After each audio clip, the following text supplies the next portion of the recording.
In every weekly cruise Q&A live stream that I do on YouTube, I'm asked by a cruiser what is the best cruise line they should use in one of the regions of the world so they can see and get the most out of it. So I decided to make this to share in one place what I found from my many experiences to be the very best cruise lines to choose in each of the 8 most popular cruising regions. Now I've cruised all several times, and as you will see, many of the lines are not the obvious, nor in fact the biggest. Welcome aboard. I'm Gary Bembridge. Let's start in the biggest cruise region of all, the Caribbean, which according to CLIA, the International Cruise Line Association, gets over 12 million cruise passengers every single year. All major cruise lines cruise the Caribbean, so you have an enormous choice, as well as a choice of itineraries: Eastern, Western, Southern and shorter Bahamas and cruise line private island cruises. There are 4 different ways I think of what is the best cruise line here. First, if you're looking for incredible value above anything else, the best cruise line of all is usually MSC Cruises. They have very inexpensive fares, go to all the key ports that the others do, and of course kids sell for free. But if you're looking for a good value, sun and high energy resort style break with your family, promising lots of entertainment, many onboard attractions, big choice of dining and bars and great kids clubs, while there's several cruise lines including Carnival and Norwegian, the best line in my view is Royal Caribbean. They even have the region in their name. They have by far, in my view, the best private islands like Perfect Day at Coco Cay and Labadee. If you're though looking for an adult-only experience but still with a big party vibe, then Virgin Voyages is the way to go. They have great food and a busy, fun program. However, if you find Virgin Voyages with their less deep dive port itineraries and party vibe less appealing, and want a line with few kids to visit more authentic ports, have the choice of more varied excursions but still be relatively affordable, then the good news is there are many options, including Holland America, Princess, and even Cunard. Now my choice is Holland America line, partly because they have some of their newer ships operating these itineraries, like say the Rotterdam. They have really good music on board, and they often call into Half Moon Cay, their private island, which is in my view one of the prettiest and more restful of all the private islands. And as they offer cabins from inside to suites, they cover most budgets too. But if you have the budget and want a small ship experience, more pampering, and want to go to smaller and more out-of-the-way islands than the busy ones that all of the lines that I've mentioned so far go to, lines including Regent Seven Seas, Seabourn, Silversea, Viking, Windstar, Azamara and Oceania are all options. My pick of these is Windstar, as they have the smallest ships, including their sailing ships, and call on smaller out-of-the-way places and have really interesting routes, often departing right from within the Caribbean itself. The next biggest cruising region is the Mediterranean, which CLIA says gets over 5.5 million cruise passengers every year. There are 3 key routes: the Western Mediterranean, which is the best itinerary for first-timers, as you can see iconic cities like Barcelona, Rome, Florence, Pisa, and even Monte Carlo in one 7-day trip. Then there's the Eastern Mediterranean, which will often include the Greek islands, and then Adriatic itineraries sailing between Venice and Athens. Like the Caribbean, all the lines operate those itineraries during the Mediterranean season, and so while the same approach and choices of lines apply as I mentioned in the Caribbean, there are 2 big caveats for the Mediterranean. First, if your budget can stretch to it, go on a small ship line or the smallest ship the other lines have in their fleet. Why? Because many of the ports within the Mediterranean are working container ports, so smaller ships can often go either to more interesting ports that can't take big ships or can dock more centrally. For example, when I went to Marseille in France on Azamara Quest, a ship holding around 700, we were docked in the heart of Marseille. But when we went there a couple of months later on Norwegian Viva, a big ship, we were miles away in a large working port. When I went on Seabourn and Azamara, we docked right in Monte Carlo, but on Norwegian Viva we had to go to nearby Nice. When I went to the Greek islands on Azamara and later on Seabourn, we were able to visit really small islands. They weren't crowded by land tourists or hordes of megaship passengers, so smaller really is a big plus. So I would recommend, if you possibly can, look at lines like Azamara, Windstar, Oceania, but they're smaller ships. And if your budget can go that far, of course you can throw in things like Seabourn, Silversea or Viking. The second caveat is that there is so much history and culture in the region. To really get more out of your cruise, I also suggest that you consider narrowing down even more and look at lines that have good enrichment programs when cruising the Mediterranean. The best that I've found in this region are Cunard, though it's not a small ship, so it doesn't hit that criteria, and Viking, and to a lesser degree Oceania, which are smaller ships. I had always assumed that Alaska was the third biggest cruise region, but it's not. So I will get to them later. But first, let me cover what actually is the third biggest region. And that is, based on passenger numbers, the non-Mediterranean parts of Europe, with over 3 million passengers every year, according to Clear. There are two key routes that I want to talk about: the UK and Ireland, round UK and Ireland trips, and the Norwegian fjords. As with the other regions, you should consider the lines with the kind of onboard experience that you want, of course, but I do have some very specific recommendations in these places.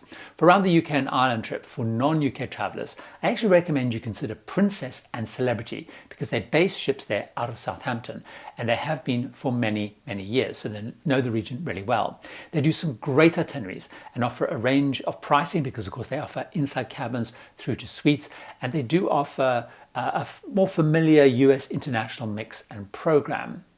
However, if you do want a more UK-focused passenger mix and program, UK lines like Ambassador, P&O Cruises, Saga, Fred Olsen and Cunard do their itineraries, but they don't do them as frequently as the others that I mentioned. Ambassador is the best value, and Fred Olsen provides an affordable small ship with a very classic kind of dressing up formal wear option. It's not as necessary to go on a small ship on this particular itinerary, because they're largely called into the same places. But if you do want a deeper dive into Scotland specifically, then look at Windstar. I've done that, because they are able to call into much smaller places, because they can manage tendering more easily, and they don't swap the smaller ports which aren't used to taking cruise passengers. Now, if you're heading to the Norwegian fjords, my recommendation is consider moving past all those well-known international lines and focus on two local lines, Hurtigruten and Havila. They are locally owned, do deep and intensive routes into the fjords, and so from Bergen right far up north and back, you're going to get an authentic Norwegian experience. Explore the fjords in the most extensive and intensive way. Now, if you don't want to go with those lines, because you don't want to go on a line you haven't heard of, then many of the international lines go to the fjords. And my tip is having a short list of lines that you like the onboard experience and pricing, because pretty much every line goes there in the season. But then look incredibly closely at the itinerary. Often itineraries will be filled with larger cities and towns like Bergen, Stavanger, Kristianstad, and to a lesser degree Olden and Aalesund. But you want to make sure that the route you choose has smaller and out-of-the-way places listed on it. My tips are: you want as many places as possible that you've never heard of, and likely end with the word fjord. Those are the ones you want to focus on the itinerary. If you do go mostly to those towns and cities that I mentioned, you're probably going to need to spend way more on excursions to really get deeper into the fjords and into the mountains and really experience the sights and the sounds.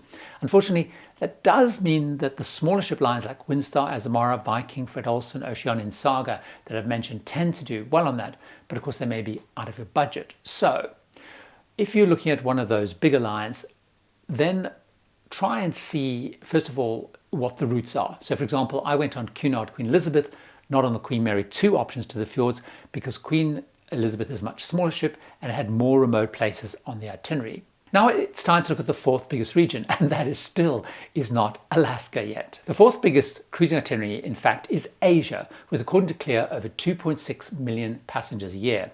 This is a huge territory, so I really want to zone in on Japan, as that's where I get asked about most often.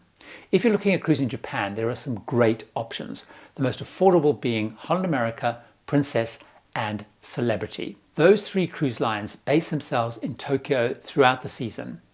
They all run incredible itineraries that I recommend you focus on the circumnavigations of Japan itineraries. All of those lines I mentioned are pretty similar. They're worth considering. I tend to lean towards Holland America or Celebrity of those two. They do it on slightly smaller ships, but they still offer a good range of pricing from those inside cabins through to suites. I think those are the two to really focus on. One other consideration is you will need to do excursions to get the most out of Japan, and they're very costly. So based on the cabin grade you usually cruise in, check if going on a line like Viking, Regent Seven Seas or Silver Sea that includes some or many excursions are actually similar in price. So I, for example, when I was doing my comparisons, found that going on Region 7 Seas Explorer was almost no premium once I compared inclusions with Holland America. And then, of course, I had the advantage of a smaller ship experience for not that much more.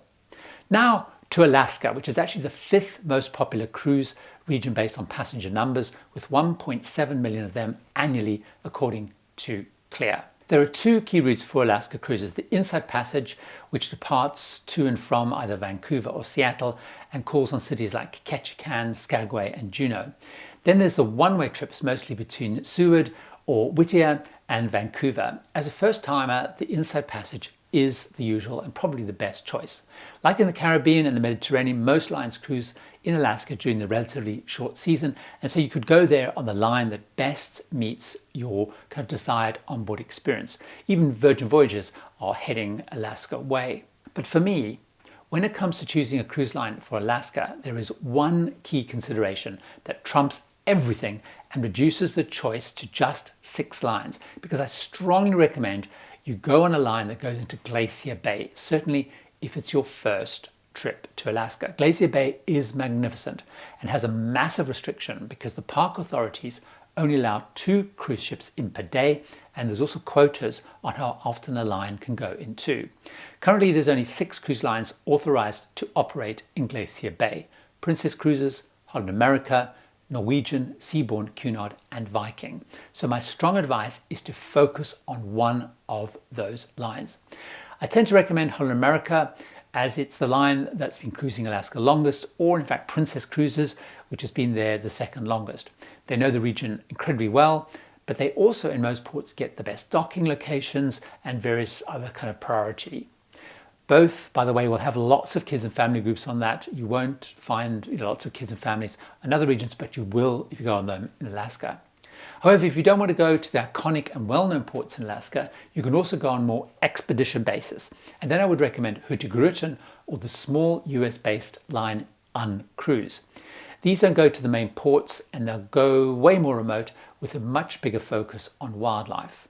Now I'm going to give you some quick fire recommendations for the next 3 regions, all of which, according to Clear, attract just over 1 million passengers each a year. The first is the USA West Coast. You have many choices, as this region is covered as part of repositioning cruises as ships go to and from Alaska and the Caribbean at the start and the end of the seasons.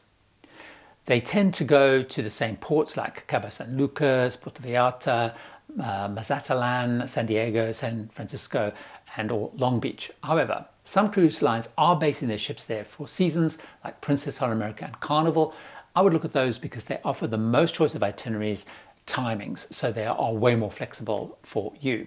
Next is Australia and New Zealand, and again there's a lot of choice as many lines pass through there on their world voyages, but often with limited itineraries.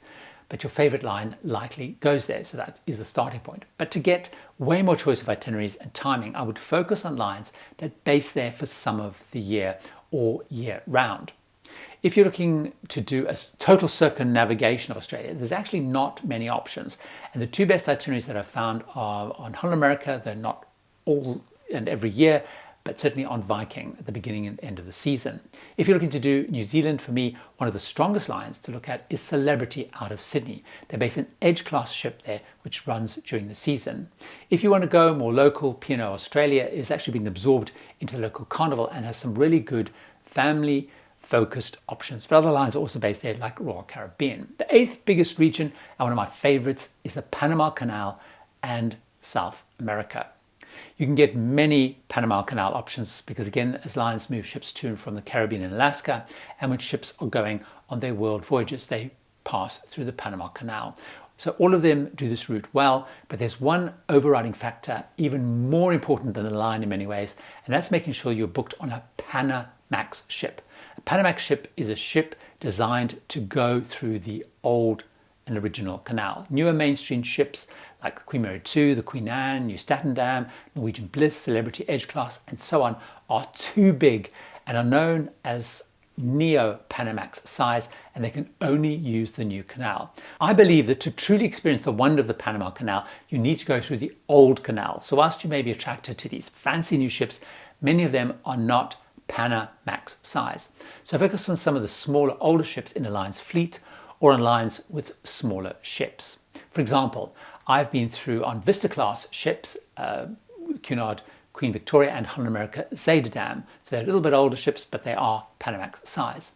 But which of these destinations and regions should you be going to first? Join me over in this video where I rank the must-see bucket list places to cruise to and also talk about why 2 of those popular regions that I've spoken about are not on that list. See you over there.